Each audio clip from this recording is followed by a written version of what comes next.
आचार्यपदपङ्कजलब्धदीक्षं गोपालदेशिकपदाम्बुजदत्तशिक्षं श्रीभूतपट्टनैतेन्द्रमठाधिभक्तज्येष्ठाश्रमं सठरिपुं यतिराजमीडे बादूलाभिसरोजसंनिधिकषद्रङ्गार्यदौहित्रकं श्रीमत्कवितमान्निवासतनयं सौशील्यभूषान्वितं श्रीमद्वेङ्कटयोगिराजचरणे न्यस्तमभावं मुदाश्रीरङ्गार्य गुरुं भजामि सततं कारुण्यवारां निधिम्। लोकाचार्याय गुरवे कृष्णपादस्य सोनवे संसारभोगिसन्तष्ट जीवजीवातवे नमः। तस्मै रामानुजार्याय नमः परमयोगिने यः श्रुतिस्मृतिसूत्राणाम् अन्तर्ज्वरमशीषमत्।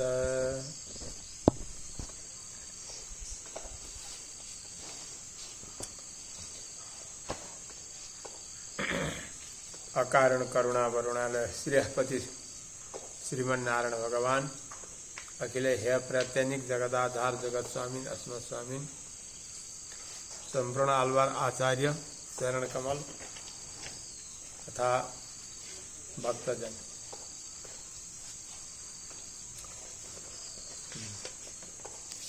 हामी यो आयुको अनिश्चित छ, आयुको निश्चय केही पनि छैन। आयु अनिश्चित छ। कुनै शास्त्रले तोकेको कलियुगको आयु भनेको पनि यो वैवस्वत मन्वन्तरका कलियुगको 28वां कलियुगको आयु खाली 100 वर्ष, त्यो पनि पुग्न गाह्रो छ। पुगिहाले 100 वर्ष कति छिटो पुग्छ त्यो थाहा हुँदैन, गइहाल्छ हैन। केही गरौँला भन्दा भन्दै गर्न नपाइकनै समय बितिहाल्छ। त्यसकारण के गर्ने त? जे गर्नका लागि मनुष्य शरीर भएको हो त्यो गरेर गइयो भने मनुष्य शरीर दिएको भगवानले सार्थक हुन्छ। नभए कमाना खाना त सबै थोकले गरिरहेकै छ नि, सुँगुर कुकुरले पनि गरिरहेकै हुन्छ। र त्यति मात्रै गरेर गइयो भने चाहिँ काम लाग्दैन। र त्यही सम्बन्धमा रहस्य विषय जान्नुपर्छ हामीले। र रहस्य जान्नका लागि हामीहरूले यहाँ अर्थपञ्चकको चर्चा गर्दै गर्दै हामी केमा पुग्यौँ? नवरत्नमाला। प्रपन्न परित्राण। हाम्रा बन्धु कोही पनि छैनन्। वास्तवमा बन्धु भनेका भगवान मात्रै हुनुहुन्छ अथवा भगवानका आश्रयमा रहने भएका भागवत र आचार्यहरू मात्रै हुनुहुन्छ भन्ने हामीहरूले प्रपन्न परित्राणमा सुनेर भगवानको निर्हेतु कृपा भयो भने कस्तो गति प्राप्त हुन्छ त भन्ने अर्चिरादि गतिद्वारा भगवत प्राप्तिको विषय प्रमेय शेखरमा बताइयो। अब नवरत्नमाला। यहाँ जीवात्मा सबैलाई सङ्केत नगरेर शरणागत भनेर भन्नुहुन्छ हाम्रो आचार्यले। किनभने सबै जीवात्मा, संसारी जीवात्माले यो चाहँदैनन्। मोक्ष सबैले चाहन्थे, मनुष्य मात्रले भने त सकिजान्थ्यो, तर चाहँदैनन् कसैले पनि। त्यसो हुँदा शरणागत भनेको भगवानमा शरणागत भएकालाई चाहिँ यहाँ देव दानव हैन, भगवानका भक्त अभक्त कसरी छुट्याउने त? काहीँ दानवहरू पक्षमा पनि भगवानका भक्तहरू हुनुभएको छ। त्यसो हुँदा यहाँ भगवानमा शरणागत भएको र नभएको, भगवत शरणागत भएर भगवानलाई नै उपाय उपेय मान्ने भक्त भए, मुमुक्षु भए होइन, भगवान भन्ने केही पनि होइन, कमाउनु पर्छ, खानुपर्छ भन्ने यिनीहरूलाई संसारी मानिन्छन्। र शरणागत भक्तले स्वात्मानम कुरो विषय यहाँ के छ भने के भन्न खोजेको त यो भन्दा हुँदी शरणागत भएपछि सबै थोक पाप सकिगए, अब गर्न के परिया छ त? काम त केही पनि छैन भन्नु होला। शरणागत भएका दिन पहिलेका सञ्चित पाप पनि सकिगए हैन। प्रारब्ध पनि 2 भाग गरेर भगवानले 1 भाग शत्रु र मित्रता गर्नेलाई पाप र पुण्य बाँटिदिनुहुन्छ। एक भाग आफूले भोग गर्नुपर्छ शरीरका अन्तसम्ममा। शरणागतका क्रियामाण रहँदैनन्। क्रियामाण भनेको अहिले गरेर जो कमाउँछौँ नि हामी, त्यो अहिले गरेको भगवानमा भर परिहाल्छ भने भरे फेरि खानु पर्ला नि त, त्यो पर्दैन। त्यसको भगवान जिम्मेवारी हुनुहुन्छ। त्यसो हुँदा अब के गर्नु पर्यो त भन्दा के गर्नु पर्यो, समय त बिताउनु पर्यो नि। कति बाँचिन्छ, 10-20 वर्ष, 50 वर्ष, 60-100 वर्ष कति बाँचिन्छ, त्यो बाँचुन्जेलको समय चाहिँ के गरेर बिताउने त? शरणागत भइगयो भन्ने अनि जुवा खेलेर बिताउने त, तास खेलेर बिताउने त, व्यसनमा गएर बिताउने त होइन यो। त्यसकारण के गरेर बिताउने भन्दा जबसम्म यो शरीरमा आत्मा रहन्छ तबसम्म भगवत सम्बन्धी केही कालक्षेप गरेर समय बिताउने। राजा परीक्षितले सुखदेव स्वामीलाई पनि गंगा किनारमा यही प्रश्न गर्नुभएको थियो, मृत्यु निश्चय भएपछि के गर्नुपर्छ भनेर। उहाँले तर्नका लागि के गर्नुपर्छ भन्ने कुरो सोध्या होइन, समय बिताउनका लागि के गर्नुपर्छ, के गरेर समय बिताउने। खाली अर्थक चिन्ता केही पनि नगर, तर्क पनि नगर। भगवत शास्त्रमा तर्क गर्ने पनि त्यो बुद्धिमानी होइन। जति भने त्यतिमा भर पर अनि भगवत चिन्तन गरेर समय बिताओ भनेको हुनाले स्वात्मानम। अब यहाँ भनिँदैछ शरणागतले आफ्नो आत्मा भनेको शरीरलाई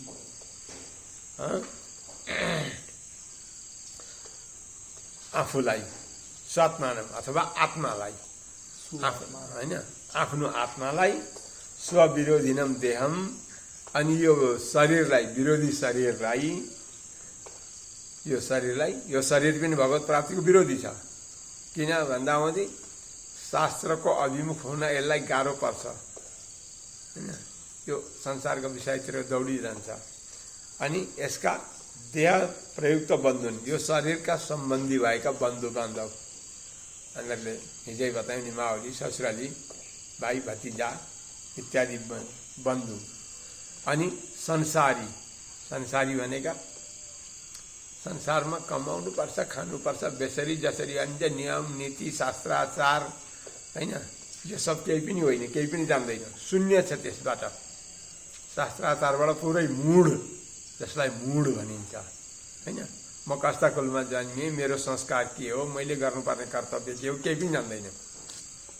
रुपियाँ पैसा कमाओ, घर बनाओ, गाडीहरू राख, हल्लो हाई ऐस आराम गर, मोज गर, त्यही नै हो धर्म भन्ने। यस्ता सलाई संसारी भनिन्छ। यस्ता संसारी अनि अर्का देवतान्तराणी, भगवान श्रीमन्नारायणलाई छोडेर अन्य देवताको उपासना गर्ने यिनीहरूलाई र श्री वैष्णवान आचार्य, श्री वैष्णवहरूलाई र आफ्ना आचार्यलाई, साक्षात महालक्ष्मीजीलाई र भगवानलाई पनि कस्तो सम्झिने, यी सबैसँग कस्तो सम्झिएर रहने त यो शरीर छँदासम्म। यसरी सोद्धछौ भने बताउँदछु। देहाद्यावृत्ति नित्य एक स्वरूप अणुर्ज्ञानानन्द स्वरूप हो। हामीहरूले यसको तत्त्वत्रयमा अस्ति सुन्यौँ। देहदेखि भिन्न आत्मालाई कस्तो सम्झिने, देहदेखि भिन्न, नित्य सधैँ एकै रूपमा रहने, कुटस्थ भन्छन् त्यसलाई। एउटै रूपमा रहने कुटस्थ। कुटस्थ भनेको त्यो सुनारेकामा एउटा यो सानो फलाम गाडेको हुन्छ, सुनारे लुहारे सबै काममा, त्यो धातुको काम गर्ने काममा। अनि त्यो सुनारेहरूले के गर्नुहुन्छ भने त्यसलाई यसको नाम हो ली भन्छ त्यसलाई, ली होइन, कुटस्थ संस्कृतमा भनिन्छ। त्यो त्यहाँ गाडेर राखेका हुन्छ, त्यो माथि राखेर चाहिँ विभिन्न प्रकारका गहना बनिन्छन्, आकार प्रकार विभिन्न थरका गहना होइन, माथि राखेर। मोचिकामा पनि हुन्छ नि त्यो, 3 प्रकारको यस्तो निस्किने मोची। मोचिका नि हुन्छ। होइन, त्यहाँ माथि राखेर चाहिँ विभिन्न प्रकारका आकार प्रकार बनाउँछन्। तर त्यही माथि राखेर पिटेर जति प्रकारका आकार बनाए पनि त्यसको आकार बदलिँदैन, एकै रूपको रहिरहन्छ जहिले पनि। त्यसलाई भन्छ कुटस्थ। र आत्मा यस्तो छ, एकै रूपमा रहने, नित्य एकै रूपको छ। स्वरूपले अणु छ, साह्रै सानो छ। यसको व्याख्या अस्ति गऱ्यौँ हामीले। ज्ञानानन्द स्वरूप छ। आनन्दाश्रय सर्वेश्वरम, सर्वेश्वर भगवानको आश्रयमा रहने, नियाम्य, धार्य इत्यादि गुणले युक्त भएको छ। ज्ञानानन्द स्वरूप छ।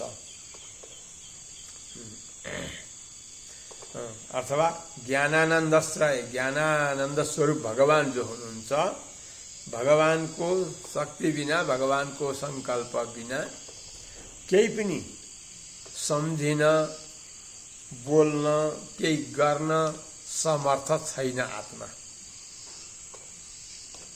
आत्मा छ, तर भगवानको शक्ति बिना यो आत्माले आफूलाई सम्झन पनि सक्दैन।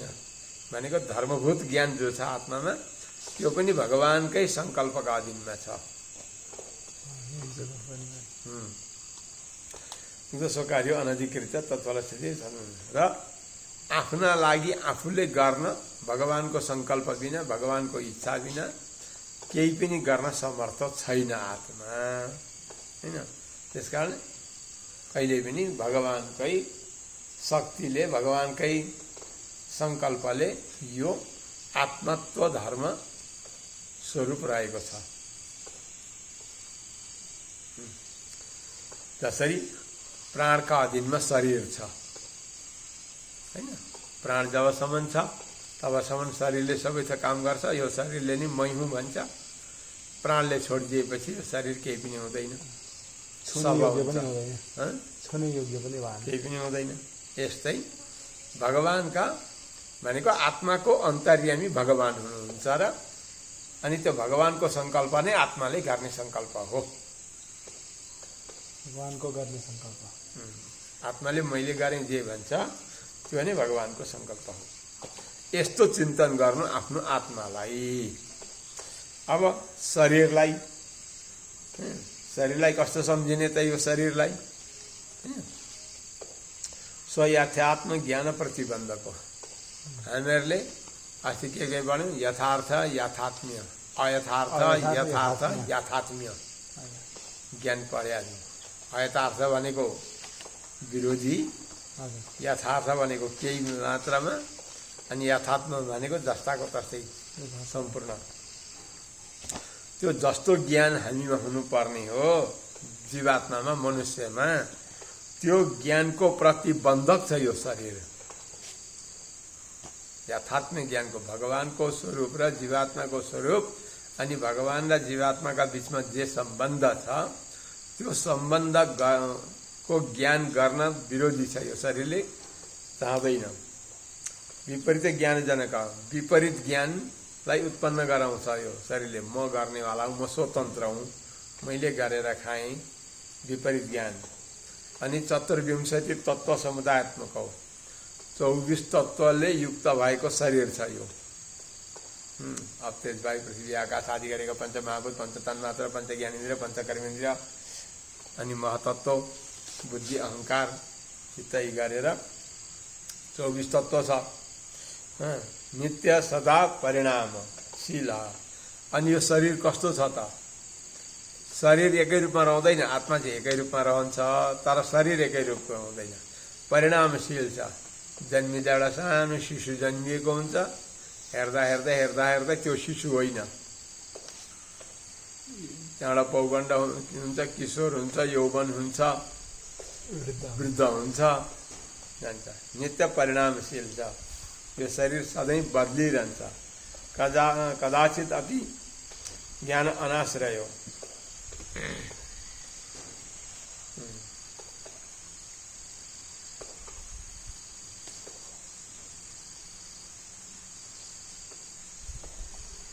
ज्ञानको आश्रय नहुने,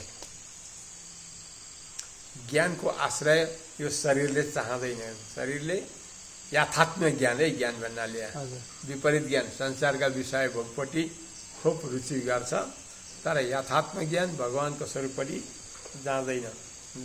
अनन्त दुःखजनक यो शरीरले के दिन्छ दुःख दिन्छ दुःखमाथि दुःख दिन्छ। एउटा दुःखको निवृत्तिका लागि एउटा प्रयत्न गरिन्छ एउटा केही साधना गरिन्छ त्यो साधना गर्न पनि दुःख हुन्छ अनि त्यो साधना पछि पनि त्यो जस्तो फल चाहेको त्यो फल पूर्ण हुँदैन अनि त्यहाँबाट फेरि दुःखै गर्नुपर्छ।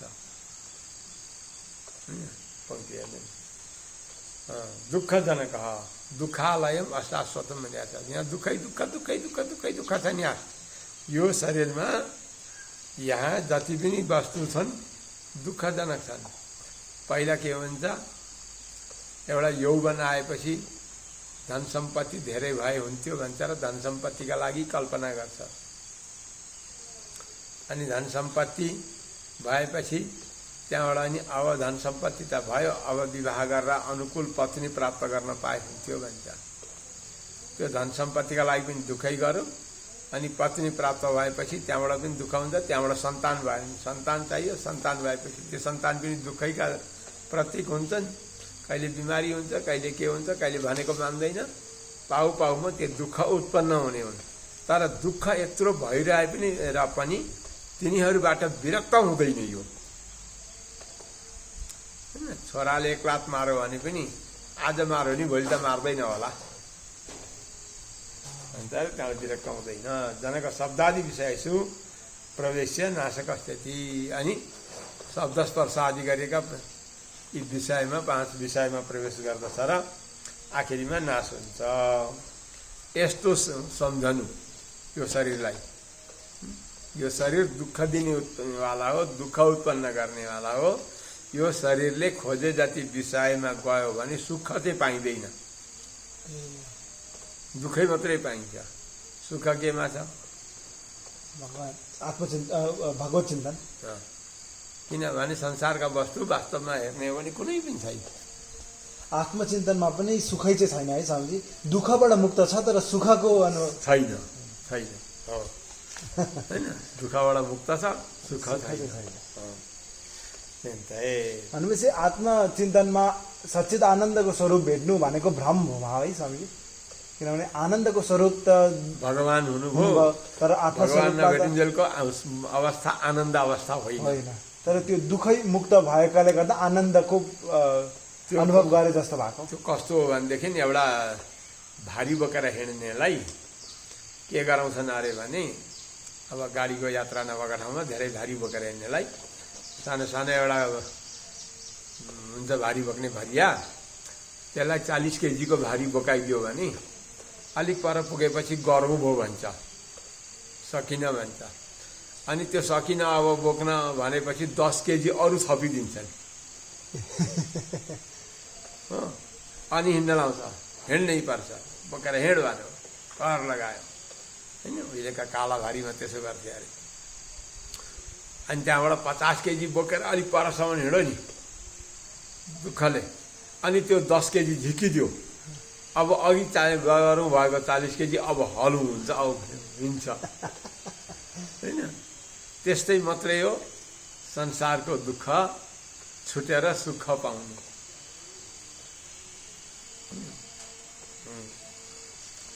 यो देहलाई देहका आनन्द भनेका त्यस्तै हुन्। जति पनि यो शरीरसँग जोडिएका शरीरका सम्बन्धी भएका सुख छन् ती चाहिँ 40 किलो बोकेर हिँड्न नसक्नेलाई अरू 10 किलो थपेर 50 किलो बनाएर हिँडायो अलिक परसम्म अनि त्यहाँबाट त्यो 10 किलो झिकिँदा हुँदै अब त हलु हो भन्छ र हिँड्छ होइन। त्यस्तै मात्रै हो वास्तवमा त्यसलाई हलु भएन नि त्यो दुःखमाथि दुःख थपिएको थियो एउटा दुःख अलिकति घरता हुँदै सुख हो भन्ने अनुभव गरेको मात्रै हो वास्तवमा सुख होइन। त्यस्तै यो शरीरका सुखलाई त्यस्तै चिन्तन गर्नु भने। अब देह सम्बन्धी शरीरका सम्बन्धीलाई चाहिँ कस्तो मान्ने त यो कसलाई बताइँदैछ मोक्ष चाहने मुमुक्षु भगवानमा शरणागत भएका शरणागत मुमुक्षुका लागि है यो आत्मा परमात्मनोर ज्ञानम भगवत विषय रुचि चरम च नाशयित्वा। अब यसका सम्बन्धीले चाहिँ के गर्छन् त हैन, कोही कोही भगवत अभिमुख भएका छन् भने त त्यसो नहोला, तर संसारका प्रति फर्केका संसारी सम्बन्ध हैन, हामीहरूले संसारका सम्बन्धीलाई आफ्ना मान्ने गरेका छौँ। भगवत सम्बन्धीलाई हामीहरूले आफ्नो भन्दैनौँ न। हामीहरूले एउटा महाज्ञानी पुरुष साधु सन्त कोही आयो अनि भगवानदेखि विमुख भएको एउटा कोही हाम्रो माउली ससुराली ज्वाइँ भानिज परेको कोही आयो भने हामीहरूले पहिला त्यो साधुलाई भन्दा त्यो उसलाई चाहिँ भेट्न चाहन्छौँ, किन संसारी वृत्ति भएकाले गर्दा। अहो मेरो आफ्नो मान्छे आएछ हौ त्यहाँ भन्छौँ। एउटा साधु सन्त आयो भने बस्दै गर्छन् नि, यस्तो विचार हुन्छ होइन, त्यसो होइन।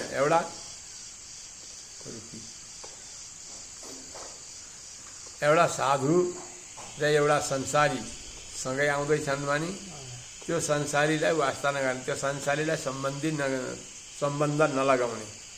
पहिला साधु महात्मा यी चाहिँ हुन् हाम्रा सम्बन्धी चाहिँ भन्ने यस्तो सम्झिने होइन। अब यो सम्बन्धी संसारी सम्बन्धीले के गर्छ, शरीरका सम्बन्धीले चाहिँ के गर्छन् त भन्दा भगवानका प्रति र हैन आत्मा र परमात्मा भन्ने विषयको ज्ञान गर्नमा अनि भगवत विषय ज्ञान, त्यसमा भगवानका विषयमा हुने जुन रुचि हो, त्यसमा उत्पन्न हुने हतार हैन, यसलाई नाश गरिदिन्छ संसारका सम्बन्धले। स्वामीजी, गृहस्थी जीवनमा व्यतीत गर्दाखेरि पनि छोराछोरी जन्माउन आवश्यक हुन्छ? आवश्यकता त हुन्छ, सृष्टिलाई अवरोध गर्नु हुँदैन हैन। छोराछोरी जन्मिनुपर्छ, विवाह गर्नुपर्छ, वेदको विधि हो, तर तिनीहरूबाट जति गर्नुपर्ने हो त्यति गर्नै पर्छ, त्यहाँभन्दा बढ्ता आसक्ति बन्न हुँदैन। आगो नभइकन हामीलाई निर्वाह हुँदैन, आगो चाहिन्छ है। आगामा पकाएर खानुपर्छ, आगामा सेकाउनुपर्छ, आगोमा ताप्नुपर्छ, सबै थोक गर्नुपर्छ। तर यसैमा पकाएर खायौँ, यही आगो तापिन्छ भनेर त्यो आगालाई अङ्कमाल पनि गरियो भने के हुन्छ? पोल्छ। मेरो जीवन आगो छ, आगो बिना बस्न सक्दिनँ भन्दा आगाभित्रै पस्ता हुन्छ र? हुँदैन। तटस्थबाट परबाट काम लिनुपर्छ आगाको। त्यसरी नै संसारका सम्बन्ध आफ्ना नगरी नहुने पत्नी पुत्र आदि जो व्यवहार हुन्छन्, संसारको व्यवहार जति चाहिँ उनीहरूसँग साथमा रहेर नगर्दा चल्दैन त्यति चाहिँ गर्नुपर्छ। अब त्यो भएपछि अब सर्वस्व मेरा यिनै हुन् होइन, उनीहरूबाट मेरा चाहिँ भगवान हुनुहुन्छ, यी चाहिँ भगवानका हुन्, यी सबै पनि भगवानका हुन्, यी सबै मेरा होइनन्, अनि म पनि भगवानको हुँ। त्यसो हुँदाहुँदै भगवानका भएकाले गर्दा यो जिम्मेवारी भगवानको हो, मलाई भगवानले निमित्त गराएको भनेर भगवत परिवार सम्झिएर रहने, आफ्नो परिवार सम्झिएर होइन। देहाभिमानम अहङ्कारम ममकारो कामक्रोधादिंश जनयित्वा। अनि के गर्छन् त तिनीहरूले? शरीरका सम्बन्धीले के गर्छन् त भन्दा पहिला देहमा अभिमान उत्पन्न गर्दा, देहलाई नै आत्मा मान्ने अभिमान उत्पन्न गर्दछन्, म भन्ने होइन। यत्र छन्, कसैले भन्छन् नि, हौ फलानाका त हेर त आम्मामा छोरै छैनन् छोराछोरी, 10जना त छोराछोरी छन्, 20जना 50जना नाति नातिना भइसके, नाति पनातिना गर्दा यो त बहुत ठुलो परिवारको धनी छ भन्छन्। वास्तवमा त्यो ठुलो परिवारको धनी चाहिँ के हो त भन्दाहुँदी अहङ्कार र ममकारको घर मात्रै हो। अहङ्कार र ममकार हो, तिनीहरूका प्रति अहङ्कार रहन्छ, मेरा भन्ने। के भन्दा अहङ्कार र ममकारमा अन्तर के हो? म मेरा म थिएँ र पो यत्रा भए त त्यो अहङ्कारमा, म थिएँ त्यो ममकारमा अहङ्कार हो। अनि सबै मेरा परिवार हुन्, मेरा छोरा, मेरा बुहारी, मेरा नाता नातिना, मेरी छोरी, मेरा ज्वाइँ होइन, मेरा भानिज, अनि उनीहरूले कमाएको सम्पत्ति पनि त मेरो अधिकारको हुन्छ हैन। मेरा छोरा त सब डाक्टर र इन्जिनियर छन्, कोही मन्त्री छन्, ठुला ठुला छन् हैन। धेरै धेरै धन कमाउँछन्, धेरै ठुला ठुला गाडी किनेका छन्, ठुला ठुला घर बनाए भनेर मक्ख पर्दछ। त्यहाँबाट अहङ्कार आउँदछ, है मलाई चलाउँछस्, मेरो छोरो त मन्त्री पो छ त, माथि पुलिस विभागको ठुलो अफसर छ भन्छ र अर्कालाई हप्काउँछ हैन। सम्बन्धीले अहङ्कार उत्पन्न हुन्छ हैन। के खोजेको म भन्छु मेरा माथिकालाई, त्यो के हो त भन्दा अहङ्कार। मेरो त्यस्तो छ हैन। मैले एकखेप बोलेँ भने सबै थर्किन्छन्। हो यो अहङ्कार र ममकार। यो के यो शरीरका सम्बन्धीलाई मेरो भन्दा हुँदी यसरी अहङ्कार र ममकार उत्पन्न हुन्छ। अनि त्यसले के गर्दछ त? काम क्रोध उत्पन्न हुन्छ। धेरै परिवार भएपछि कामना उत्पन्न हुन्छ। काम सुखका विषयहरू धेरै उत्पन्न हुन्छन्। त्यहाँबाट अनि त्यो कामनामा ठोक्कर लाग्यो भनेदेखि पूर्ण भएन भने अनि रिस उठेर आउँछ। अब त्यो रिसले के गर्छ भन्दा पाप उत्पन्न गर्दछ। रिस उठेपछि त गाली पनि गरिन्छ अर्कालाई हैन। जग्गा जमिन थुप्रो छ, एउटा संसार छ। अब त्यसमा के हुन्छ त? अर्काले अलिकति एकपट्टिबाट मिच्दछ, अर्कापट्टिबाट अर्काले मिच्दछ, अर्कापट्टिबाट अर्काले चोरेर लगिदिन्छ हैन। यो मेरो थियो, यो मेरो, त्यसले लागेछ। अब त्योसँग गएर गाली गर्नु पर्यो, झगडा गर्नु पर्यो, अनि जोडा नराम्रा गाली त्यसलाई गर्नु पर्यो हैन। त्यहाँबाट के हो? झगडा उत्पन्न हो, काम क्रोध उत्पन्न हो। त्यहाँबाट पापको मूल सुरु हुन्छ। पाप मूलतया आगत्य अनर्थम कुरु इति। त्यहाँबाट अनर्थ उत्पन्न हुन्छ।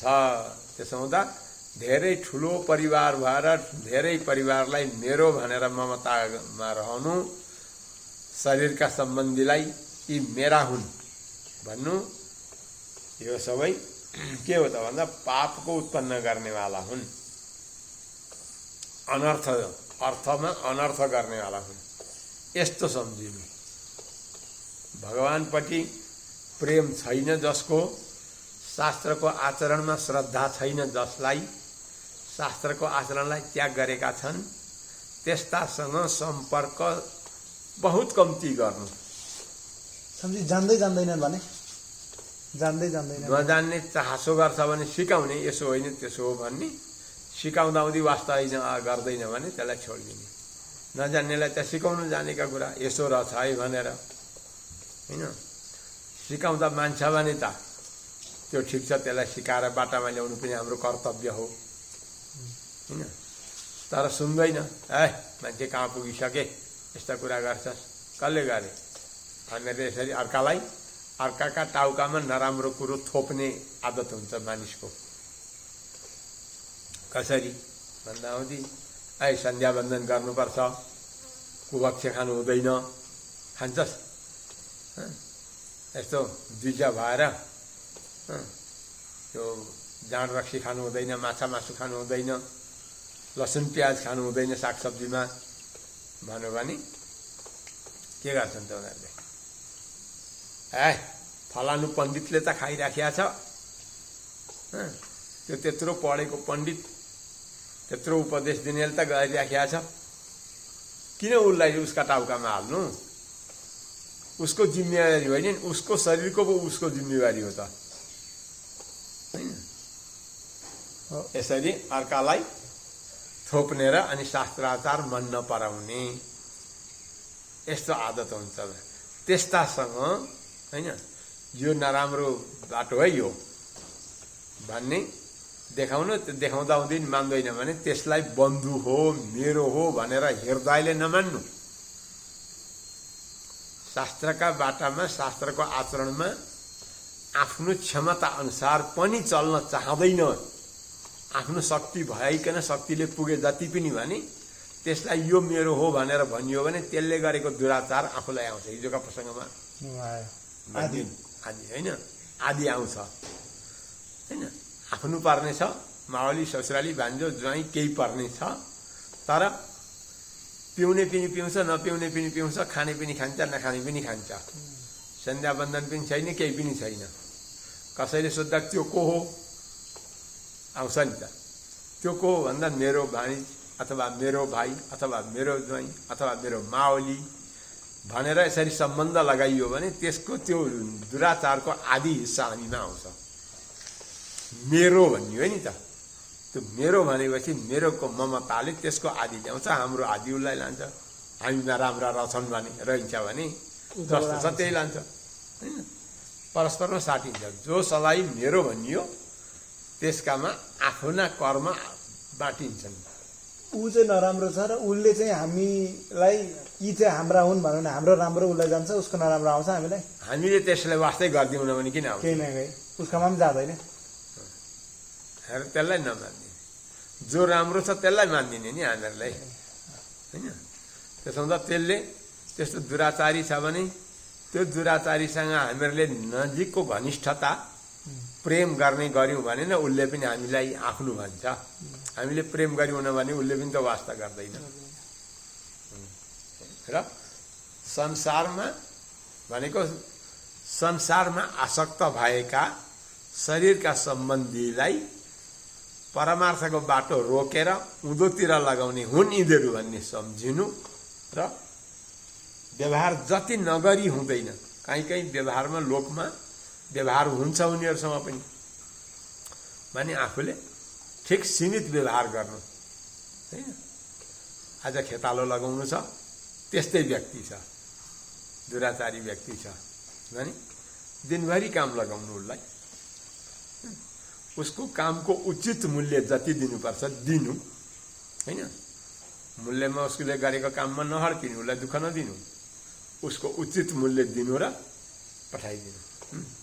अब फेरि घनिष्ठता उसँग छैन, काम थियो, काम लगाइयो, उसको मूल्य पायो उसले, बस सक्यो। त्यति व्यवहार गर्नु, जति गर्नुपर्ने हो त्यति गर्नु। यस्तो चिन्तन गर्नु। कसलाई? कोसँग? शरीरका सम्बन्धीसँग, है? भगवत अनुभव कैंकर्य विरोधिन संसार वर्धका इति संसारेण चिन्तयेत्। अरू पनि हुन्छन् संसारी, शरीरका सम्बन्धदेखि बाहेकका पनि। यी त शरीरका सम्बन्धी भए, सम्बन्धी नभएका पनि त हुन्छन् नि। तल्लो घर, माथिल्लो घर, ओल्लो घर, पल्लो घर, छर छिमेकी, साथीभाइ, हिँड्ने उठ्ने बस्ने काम गर्ने, यस्ता पनि त संसारी हुन्छन्, होइन? कोही भगवतजन पनि हुन्छन्। भगवतजनलाई सङ्केत होइन, यो संसारीलाई सङ्केत गरिएको। कैंकर्य विरोधी न संसार वर्धका, संसारी भनेको संसार बढाउने, संसारी र भगवतजन हुन्छ, होइन? संसारसँग संसर्ग गरेपछि भगवानपट्टिको अनुभव हर्तछ, छुट्दै जान्छ। जस्ताको संसर्ग गरो, आफ्नो स्वभाव र आफ्ना इन्द्रियका विषयमा त्यसैको गुण प्रवेश गर्दै जान्छ। हजुरले मदिरा पिउनुहुन्न, कुभक्ष्य खाने गरिया छैन, होइन? पहिला देख्दा हुँदी मदिरा पिएको व्यक्ति त्यहाँ छेउमा आयो भने गनाउँछ, तर त्योसँग आज पनि भोलि पनि पर्सि पनि निरन्तरतासँगै बस्ने गर्नु, हप्ता 10 दिनदेखि गनाउन छोड्छ, होइन? 15-22 दिन, महिना दिनदेखि त्यो नजिकै आएर बस्दा पनि हामीहरूलाई घृणा उत्पन्न हुँदैन अनि, होइन? अनि त्यहाँबाट अरू 1-2 महिना संसर्ग गरियो भने ठिकै छ उसले खाएको, होइन? अनि तपाईँ चाखी हेर्न त, यो छोइ हेर्न त भन्दा अनि हामी पनि छुने हुन्छौँ। त्यहाँबाट अनि 6 महिना, वर्ष दिन संसर्ग गरियो भने उसको संसर्गले उसका दोष हामीमा आउँछन् र हामी पनि उसको जस्तो व्यवहार गर्ने हुन्छौँ। त्यसकारण त्यो त एउटा उदाहरण हो। अरू पनि संसारमा सारै हो सगरे यसरी संसारमा आसक्त भएका व्यक्तिलाई कस्तो चिन्तन गर्ने त? भगवानमा शरणागत भएकाले भन्दा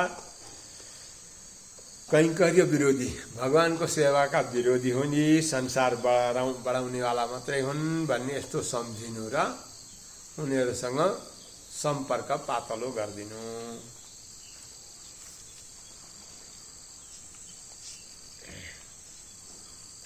अब अरू देवतान्तराणी अन्य देवताको उपासना गरेर संसारको सुख भोग चाहने हैन। भगवान सर्वेश्वर श्रीमन्नारायणदेखि बाहेक अरू देवताको पनि उपासना गरौँ भने केही फल त पाइन्छ नि त, सुख पाइन्छ, सन्तान पाइन्छ। भागवतको 2 स्कन्धमा लेखिएको छ, जसलाई जे चाहिन्छ त्यसले त्यो देवताको उपासना गर्नु भनेर शङ्करजीको उपासना गर्यो भने विद्या प्राप्ति हुन्छ हैन। राम्री पत्नी चाहनेले उमाको उपासना, उर्वशीको उपासना गर्नु, पति पत्नीमा प्रेम चाहनेले उमाको गर्नु, अन्न फलाउन चाहनेले अदितिको गर्नु, यस्तै यस्तै विभिन्न प्रकारको देवताहरूको उपासना गर्ने विधि बताएको छ। र यसरी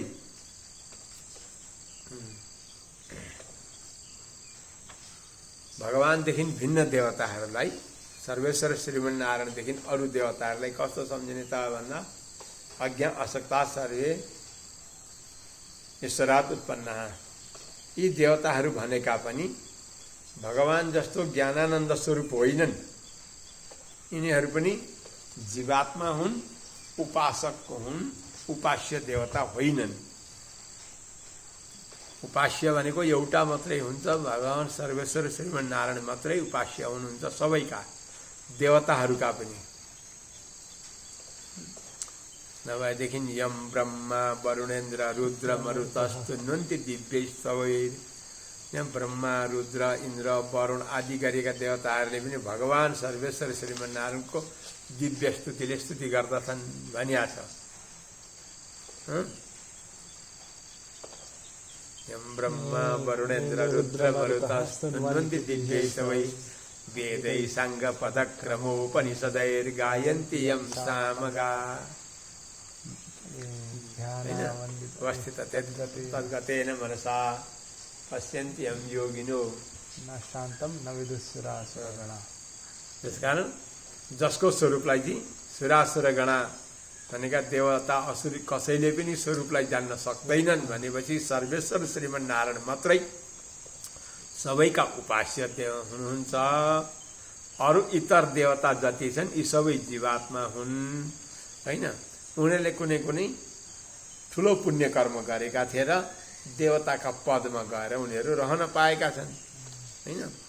अब हुन सक्दछ कल्पका अन्तमा भगवानको इच्छा भयो भने उनीहरू मोक्ष हुन पनि सक्दछन्, हुन सक्दछ त्यो पदबाट सकिएर फेरि यही मनुष्य आदि भएर जन्मिन पनि सक्दछन्। त्यस्तो पनि हुन सक्छ हैन। कोही कोही कल्पका अन्तमा क्रम मुक्ति भनिएको छ, त्यो मोक्ष हुन पनि सक्दछन् त्यो पर्लाएपछि, कोही यतै आउन पनि सक्दछन्। र यी देवताहरू पनि अज्ञा भगवानको जस्तो दिव्य ज्ञान भएका छैनन्। भगवानमा जुन ज्ञान स्वरूप छ हुनुहुन्छ भगवान, त्यस्तो ज्ञान स्वरूपी होइनन् अरू देवता भनेका। असक्ता भगवानले जस्तो सङ्कल्पले सबै थोक गर्न सक्ने होइनन् अरू देवता भनेका। यी के हुन्छ? सर्वेश्वरात् उत्पन्ना, भगवान श्रीमन्नारायणदेखि नै उत्पन्न भएका हुन् सबै देवता। जसरी मनुष्य भए त्यसरी नै देवता भए हैन। नारायणात् ब्रह्मा जायते, नारायणात् रुद्रो जायते, नारायणात् इन्द्रो जायते, नारायणात् प्रजापतयः प्रजायन्ते। उपनिषदमा यसरी बताएको हुनाले यी सबै देवताहरू पनि भगवान नारायणदेखि नै उत्पन्न हुन्छन्। अनि तत्तत्पदा अपि तेन स, अनि जुन जुन पद पाएका छन् ती देवताहरूले त्यो पनि भगवानकै अनुग्रहले पाएका हुन्। उनीहरूको पुण्य कर्म केही थियो होला, त्यो पुण्य कर्मलाई माध्यम बनाएर ब्याज भनिन्छ त्यसलाई, कारण बनाएर केही अलिकति पुण्य कर्म थियो भने त्यसलाई कारण बनाएर भगवानले तिनीहरूलाई त्यो पद दिनुभयो। ब्रह्मा पद, रुद्र पद, इन्द्र पद, वरुण पद आदि गरिएका यी पद हुन्, यी पदमा नियुक्त गरियो। तर यिनीहरू भगवानले दिएका पदलाई प्राप्त गरेर भगवानदेखि नै उत्पन्न भएर पनि कहिलेकाहीँ अज्ञानी हुन् भन्ने कुरो कसरी जानिन्छ त भन्दा कहिलेकाहीँ विरोध गर्दछन् भगवानसँग। यिनीहरूमा पूर्ण ज्ञान छैन भन्ने कुरो यसरी थाहा हुन्छ कि यिनीहरू अज्ञानी हुन् भन्ने भगवानसँग विरोध गर्दछन्। भनेको यिनीहरूमा पनि यथात्मिक ज्ञान छैन, भगवत स्वरूप यथात्मिक ज्ञान यी देवताहरूमा पनि छैन। तेन सह विरुद्ध दुर्मानिन होइन। यी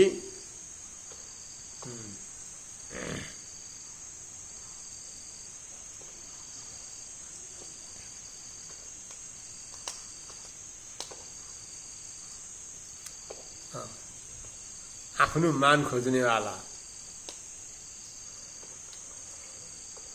अनि मेरो पूजा गर, सर्वेश्वर म हुँ, मेरो उपासना गर भनेर भन्छन् यी देवताहरूले पनि। र लौकिक जनहरूलाई भ्रम गराउँदछन्, भ्रामयित्वा भ्रम उत्पन्न गराउँदछन्। किन गराउँदा रहेछन् यी देवताले?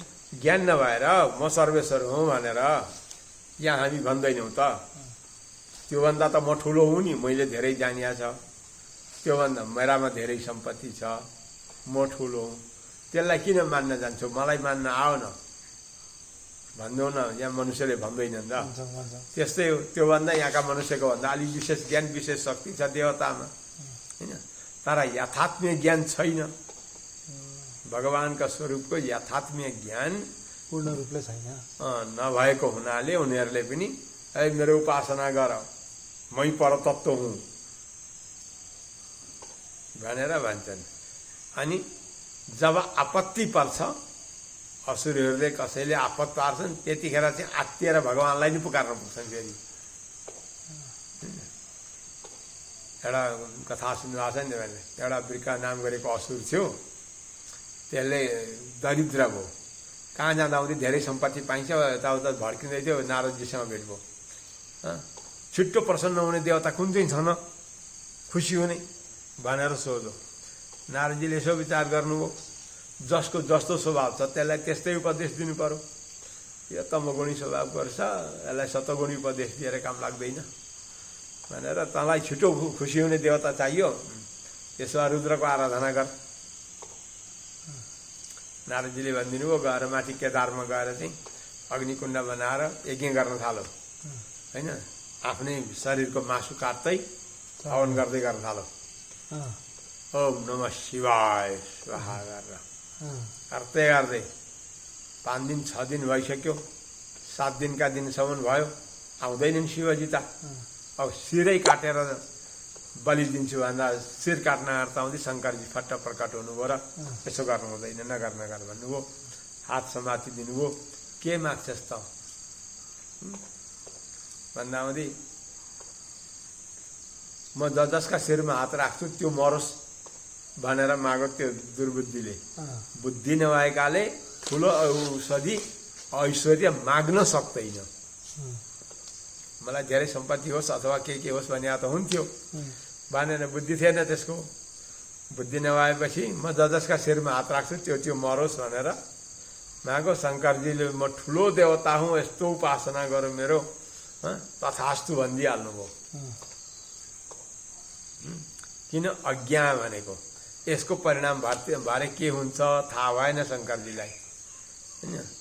ओ मिति ल तैँले मागे जस्तै होस् भनिदिनु भयो। अनि त्यहाँबाट उसले के विचार गरौँ, परीक्षा पो गर्नु पर्यो त, वरदानको परीक्षा गर्नु पर्यो भनेर कहाँ परीक्षा गर्नु त, शिवजीकै शिरमा हात राख्नु पर्यो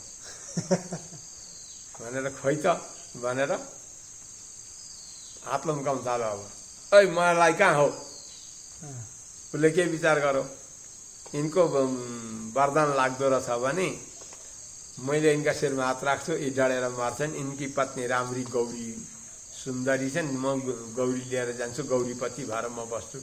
गौरी भनेको पार्वती एउटै हुन्, एउटै हुन् भन्ने गौर पर्वतकी छोरी हुनाले गौरी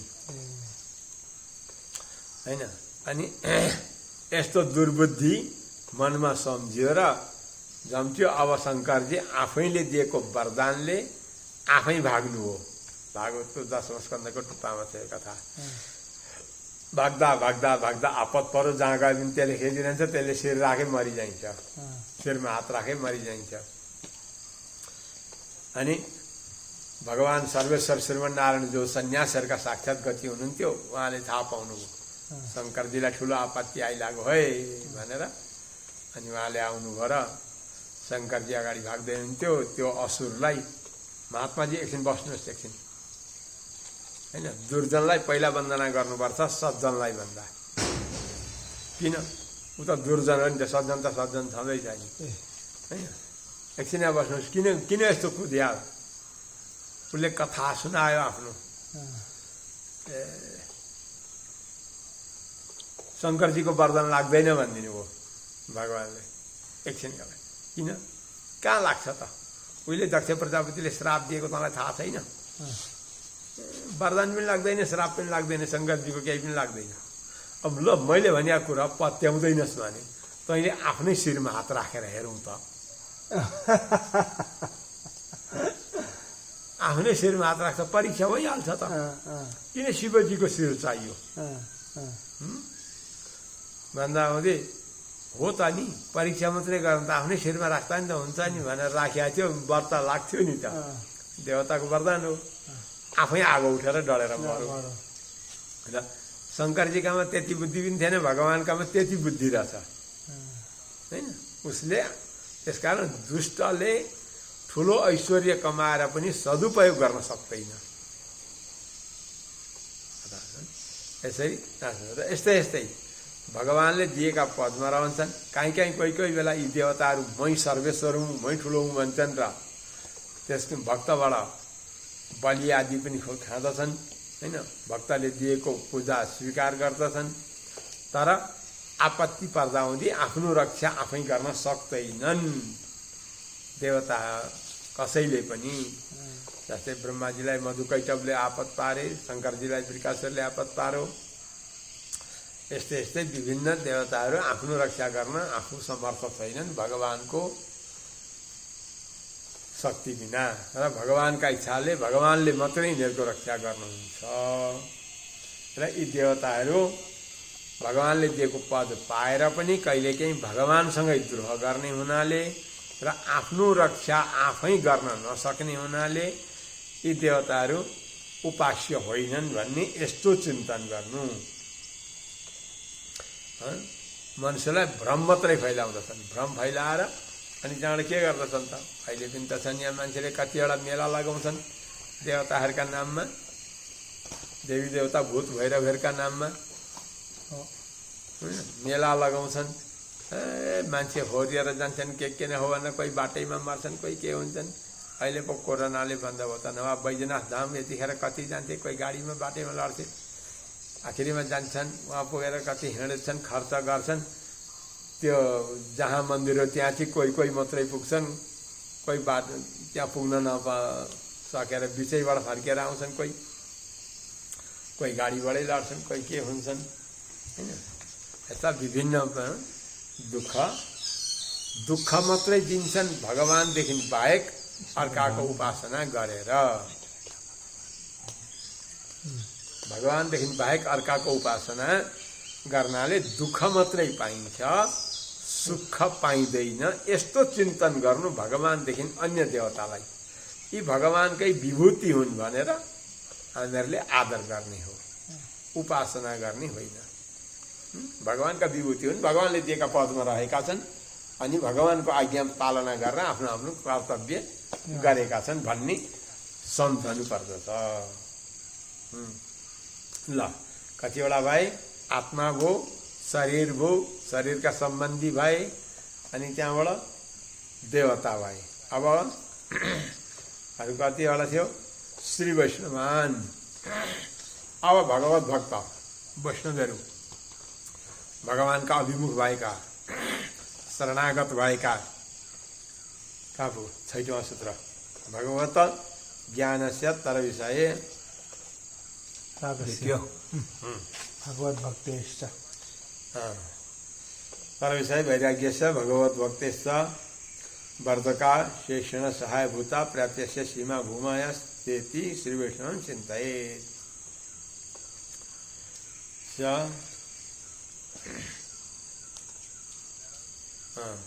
अब वैष्णवहरूलाई कस्तो चिन्तन गर्ने त? वैष्णव भनेका को हुन् त भन्दा संसारका विषयपट्टिको वार्ता नगर्ने, गफ नगर्ने। संसारी त छँदैछ नि, सबैले जानेकै छन् नि भन्ने यस्तो सम्झिएर भगवत सम्बन्धी वार्ता गर्ने, शास्त्रका चरित्र श्रवण गर्ने, उपदेश दिने, होइन? भगवानदेखि बाहिरका, भगवत सम्बन्धदेखि बाहिरका विषयबाट वैराग्य उत्पन्न गराउने। वैष्णवहरूलाई कस्तो सम्झिने? वास्तवमा बन्धु भनेका चाहिँ वैष्णव हुन्। किन भन्दा भगवानदेखि अन्य विषयबाट वैराग्य उत्पन्न गराउने, भगवानका भक्त भागवतहरूमा र भगवानमा सम्बन्ध बढाउने, अनि भगवान र भगवानका भक्तमा शेषी सम्बन्धको ज्ञान गराउने, यसमा सहयोगी प्राप्यस्य सीमा भूमि, होइन? ज्ञानवर्धका। वैष्णवहरूलाई ज्ञान बढाउनेवाला हुन् भनेर सम्झिने। वैष्णव तिनै हुन् जसले वैष्णवसँग भेट भएर संसारका चरित्र, संसारका वार्ता गर्दैनन्, भगवत सम्बन्धी चरित्र गर्छन् भनेदेखि ती चाहिँ भगवानका भक्त वैष्णव हुन्। कमाना खानाकै चरित्र वर्णन गर्छन् भने ती सत्कारी मात्रै हुन्, वैष्णव भए पनि सत्सङ्ग गर्ने योग्य होइनन्।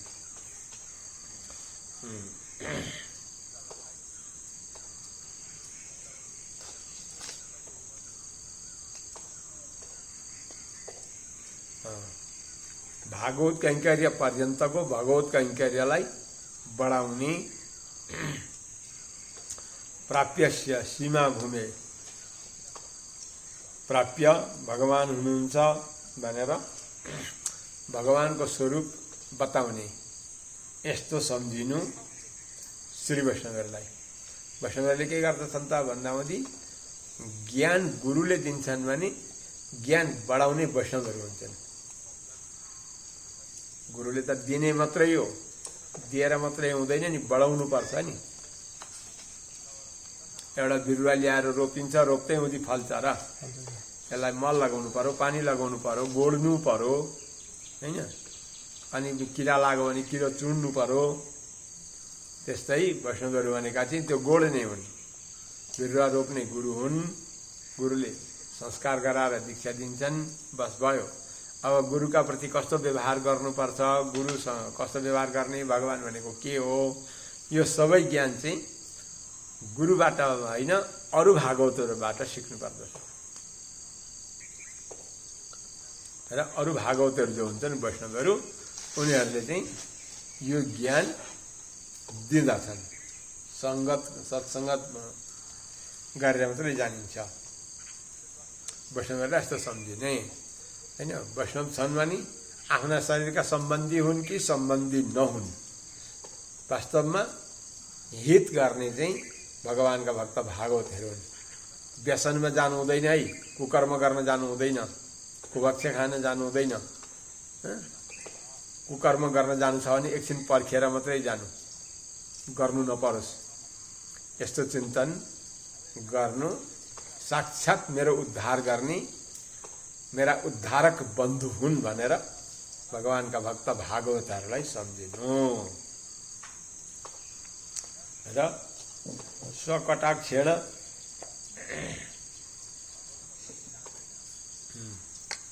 माम परिशुद्ध। अब लक्ष्मीजीलाई कस्तो आचार्यलाई, स्वाचार्य आफ्नो गुरुलाई कस्तो सम्झिनु त? आचार्यलाई कस्तो सम्झिनु? स्वकटाक्षेण माम परिशुद्ध। मेरा गुरुले कृपा गरेर मलाई परिशुद्ध, शुद्ध गराएर,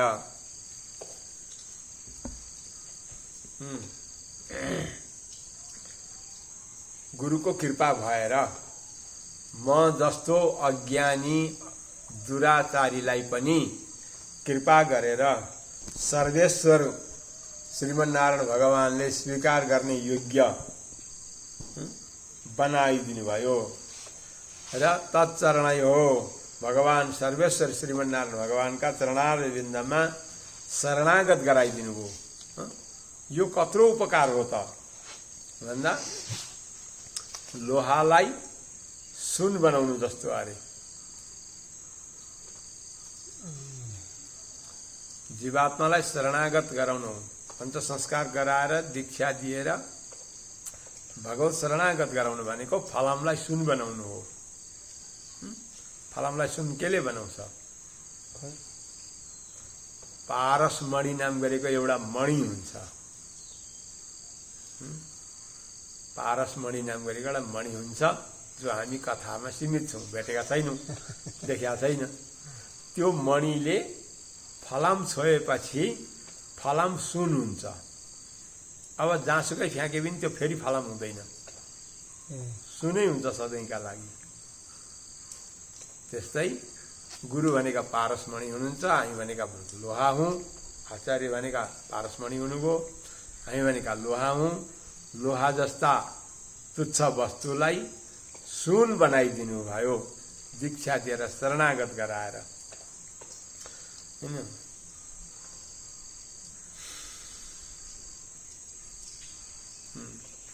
हामीहरूले नजानेका विषयलाई जनाइदिनु भयो, ज्ञान दिनुभयो। त्यसकारण मेरा रक्षक स्वामी हुनुहुन्छ र मलाई सधैँका लागि भगवानको दास बनाइदिनु भयो। त्यसकारण महान उपकार स्थिति, यस्तो उपकार गर्नेवाला कहाँ को पाइन्छ भन्ने यस्तो आचार्यका प्रति चिन्तन गर्नु, यी एक एक सूत्रको अनुसन्धान गर्नुपर्दछ।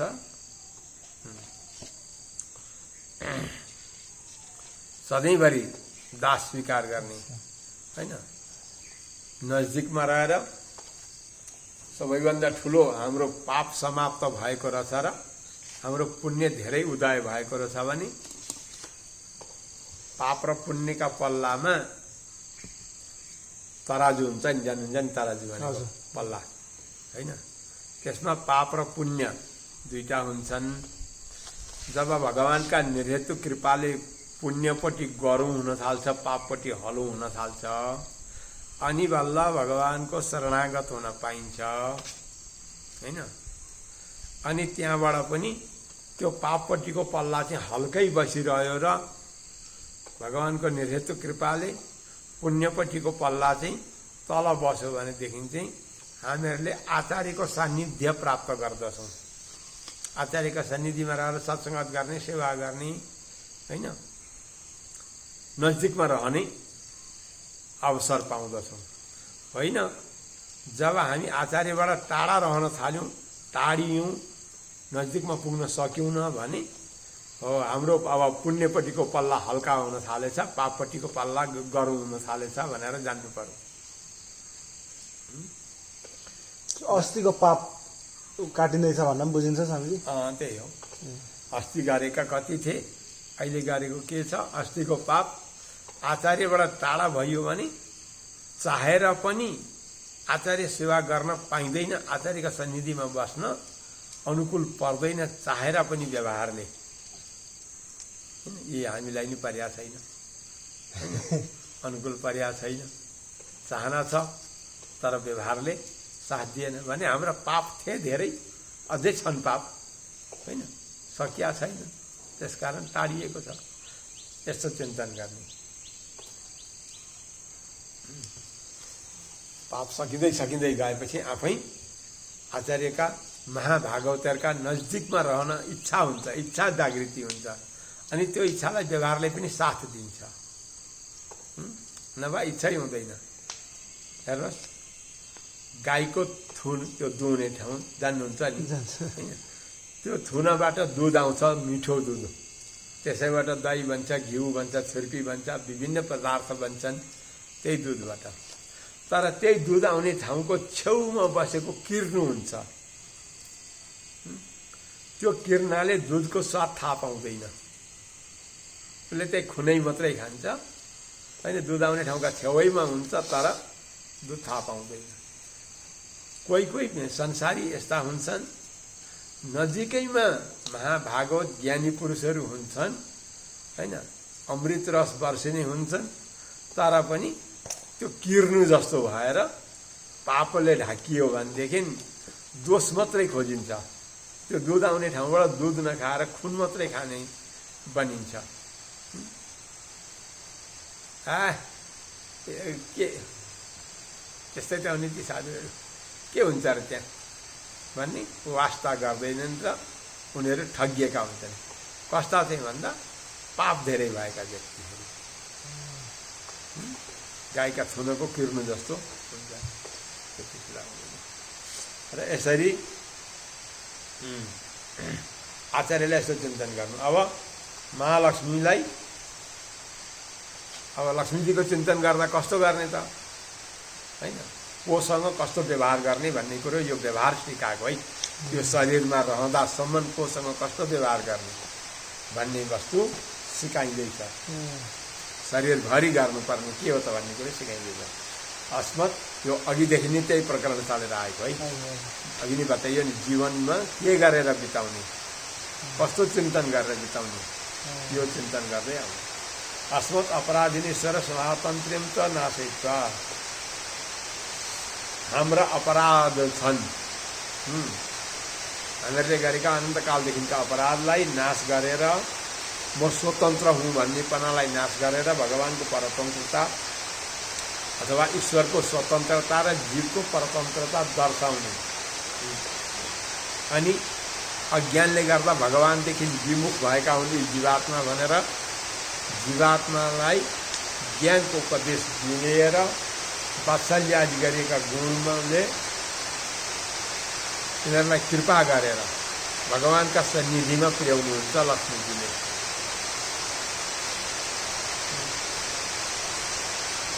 असत पुरस्कार भूता, लक्ष्मीजीलाई पुरस्कार भने लक्ष्मीजीको पुरस्कार नभएसम्म भगवानले स्वीकार गर्नुहुन्न। आचार्यद्वारा शरणागत नभएकालाई लक्ष्मीजीले स्वीकार गर्नुहुन्न, लक्ष्मीले स्वीकार नगरी भगवानले स्वीकार गर्नुहुन्न। लक्ष्मीजी कस्तो हुनुहुन्छ त भन्दा सबैकी जगतकी माता हुनुहुन्छ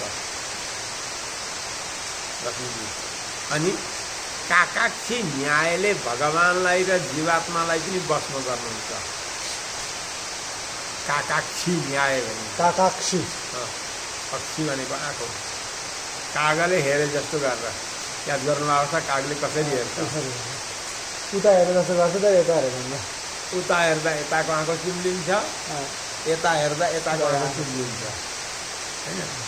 लक्ष्मीजीले भगवानपट्टि फर्किँदा आउँदी आफ्नो सौन्दर्यले भगवानलाई बस्म गराउनुहुन्छ र जीवात्मालाई कृपा गर्नुपर्छ नि। जीवात्मा त अज्ञानी त हुन्छ, त हजुरमा ज्ञान छ नि त, हजुरका ज्ञानले उसलाई पवित्र गराउनु पर्यो भन्नुहुन्छ र भगवानलाई बस्म गराउनुहुन्छ।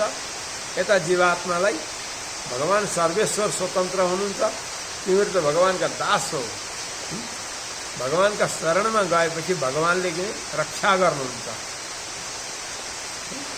आइयो भगवानदेखि बाहेक तेरो अर्को गति छैन भनेर जीवात्मालाई बस्म गर्नुहुन्छ र भगवानका प्रति पुर्याइदिनुहुन्छ। र यसरी पुरस्कार बन्दिने लक्ष्मीजी हुनुहुन्छ भनेर लक्ष्मीजीको यस्तो चिन्तन गर्ने। कसरी अब आउँछ कस्तो बताइयो नि त, यसरी बुझ्ने मात्रै हो यो बुझ्ने होइन। लक्ष्मीजीको चिन्तन कस्तो गर्ने त भन्दा लक्ष्मीजी भने कि पुरस्कार भूता हुन्छ, पुरस्कार गरिदिने हुनुहुन्छ होइन। यो शरीर छोडेर भगवानकामा जाँदा हुँदी भगवानले स्वीकार गर्नु होला कि त यहाँ अनादिकालदेखि यो भवसागरमा बसेको कति दुराचार गरिया छ भन्दा हुँदी त्यतिखेर आचार्यद्वारा शरणागत भएर देह छोडेको व्यक्तिलाई लक्ष्मीजीले स्वीकार गर्नुहुन्छ र अनि वात्सल्य आदि गुणद्वारा भगवानमा स्वीकार गराउनुहुन्छ। लक्ष्मीजी नित्य आत्मा हुनुहुन्छ कि मुक्त आत्मा हुनुहुन्छ? नित्य नित्य भगवानकै स्वरूप समान हुनुहुन्छ। उहाँका भगवानै स्वरूप समान हुन्छ, उहाँकोमा मणि चाहिँ छैन, भगवानमा मात्रै हुन्छ होइन। तर भगवानमा जति शक्ति ऐश्वर्य छन्, ज्ञान शक्ति आदि, त्यो लक्ष्मीजीमा पनि भएकाले गर्दा लक्ष्मीजीलाई भगवानदेखि अलग भन्न पाइँदैन। अनि अरू नित्य मुक्त आत्माहरूकोमा पनि सबै ऐश्वर्य छन्। लक्ष्मीजीमा अन्तर के भयो त स्वामीजी? लक्ष्मीजीमा अझै बेसी छ, भगवानमा जस्तै नित्य र मुक्तहरूमा पनि छ, लक्ष्मीजीमा पनि छ होइन। अन्तर त भयो नि, भगवानका सन्निधिमा रहेर नित्यहरूमा पनि माथिल्ला कोटिकी हुनुहुन्छ लक्ष्मीजी। ए नित्यमा पनि माथिल्ला कोटिकी हुनुहुन्छ। घरका परिवार सबैभन्दा एउटा घरको परिवारमा घरको जुन प्रधान व्यक्ति हुन्छ, हेड अफ द फ्यामिली, ऊ त्यहाँको मालिक हुन्छ होइन। अरू छोराछोरी बुहारीहरू जे हुन्छन् एक परिवार हुन्छन् होइन। तिनीहरूकामा पनि त दर्जा हुन्छ नि, तलतिर मास्तिर सानो ठुलो होइन। तिनीहरूमध्येमा त्यो घरको जो आमै हुन्छन्, घरको जो हजुरबा हुन्छन् अनि हजुरआमै जो हुन्छन् होइन, त्यो हजुरआमैको दर्जा त अरूको भन्दा मास्तिरै हुन्छ नि। त्यस्तै शक्तिको रूपमा यस्तै हुन्छ, तर हजुरआमाको त्यो वर्चस्व विशेष हुन्छ।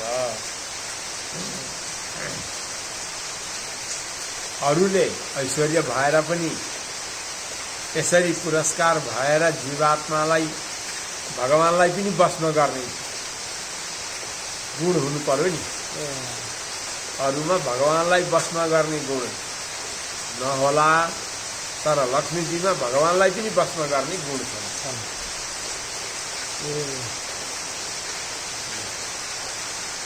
अब भगवानलाई कस्तो सम्झिने त? भगवान सर्वेश्वर भनेको हामीहरूले धेरै सक्नेछौँ। भगवान सृष्टिकाले शरीरम इन्द्रियाणि च दत्ता। भगवानले सृष्टिका समय केमा गर्नुहुन्छ त भन्दा हुन्छ शरीर र इन्द्रिय दिनुहुन्छ। सृष्टि गर्नु भनेको शरीर र इन्द्रिय दिनु जीवात्मालाई होइन, अच्युत तत्त्वसँग मिलाउनु। त अच्युत तत्त्वले रहिरहेको आत्मा छ नि त, त्यस आत्मालाई बाहिर अच्युतलाई बाहिर निकालेर अनि अच्युतसँग सम्बन्ध गराइदिनुहुन्छ। शरीर दिनुहुन्छ, शरीरका इन्द्रिय दिनुहुन्छ। अनि त्यो शरीर र इन्द्रिय दिएपछि के गर्नु त? अन्तर्यामी रूपेण सत्ताम रक्षित। अनि त्यहाँबाट अन्तर्यामी भएर उसको सत्ता रक्षा गर्नुहुन्छ। फेरि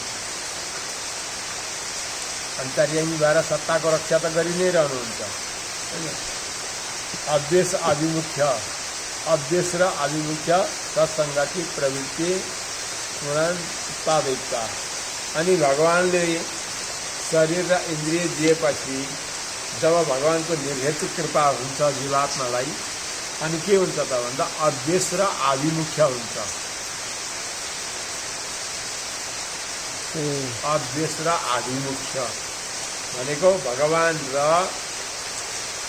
भगवानका भक्त भागवतहरूसँग आभिमुख्य भनेको भेट्न मन लागिरहनु। अद्वेष भनेको शत्रुता नहुने। भगवानका भक्त भागवतहरूसँग कुनै हालतमा पनि शत्रुता नहुनु अनि भेट्न मन लागिरहनु, नजिकमा रहनु। अद्वेष र आभिमुख्य रूपी सत्सङ्गति उत्पन्न हुन्छ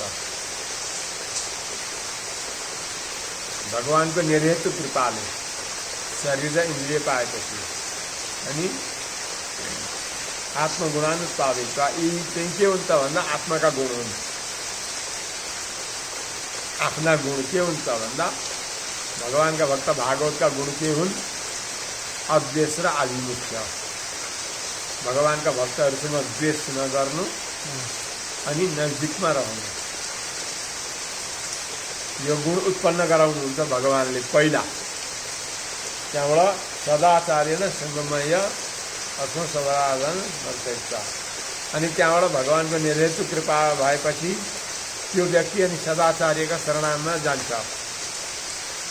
भगवानले सृष्टि गर्नुहुन्छ, सृष्टि गरेर जीवात्मालाई शरीर दिनुहुन्छ, शरीर र इन्द्रिय प्राप्त हुन्छन्। अनि भगवानको निर्हेतु कृपा भयो भने सदाचार्यका शरणमा जान्छ होइन। सदाचार्यका शरणमा गएपछि के हुन्छ? सम्पूर्ण आफ्ना अपराध जति छन् तिनीहरूलाई नाश गर्दछ आचार्यका संसर्गद्वारा।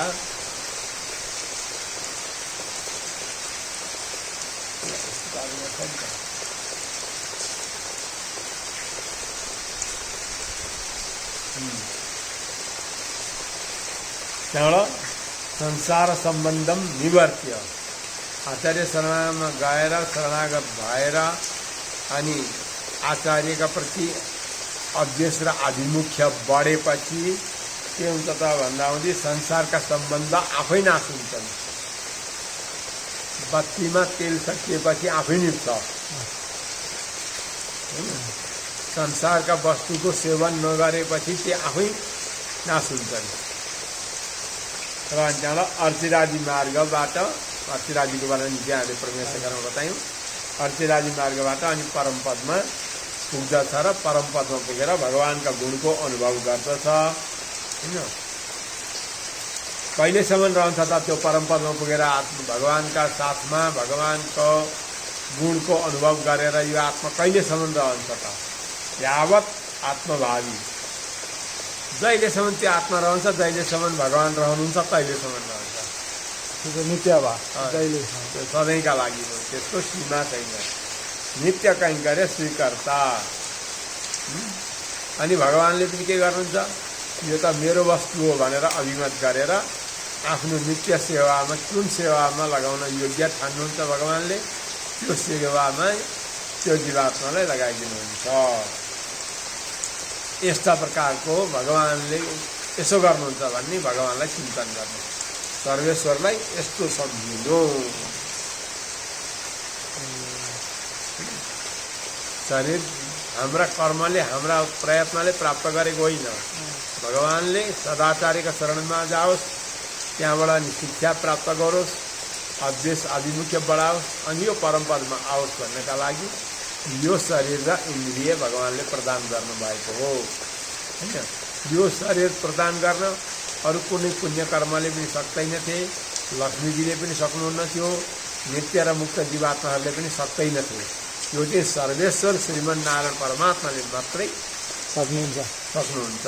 किन भन्दा यो प्रलय हुँदाहुँदी यो सम्पूर्ण विश्व जो छ लीला विभूति भगवान्का हृदयमा गएर रहेको हुन्छ, अर्काको अधीनमा हुँदैन थियो। त्यसो हुँदा त्यही भित्र भएकालाई बाहिर निकाल्न सक्षम को छ? जसका हृदयमा छ उही सक्षम हुन्छ। त्यसकारण भगवान् सर्वेश्वर यस्तो हुनुहुन्छ र त्यस कारणले पनि हाम्रा स्वामी हुनुहुन्छ भन्ने यो चिन्तन गर्नुपर्दछ भनेर हाम्रा लोकाचार्य गुरुले नवरत्न माला नाम गरेको यस रहस्य वस्तुमा यसको उपदेश यसरी दिनुभएको छ।